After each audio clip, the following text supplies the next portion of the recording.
Have you ever wondered why currency values change every single day? Let's take a look at how floating exchange rates work.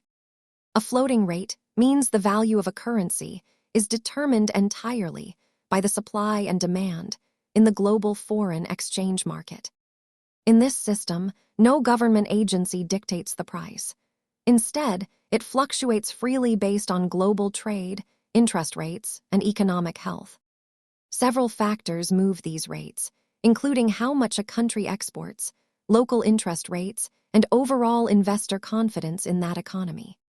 This is different from a fixed or pegged exchange rate, where a central bank manually keeps their currency's value steady against another currency.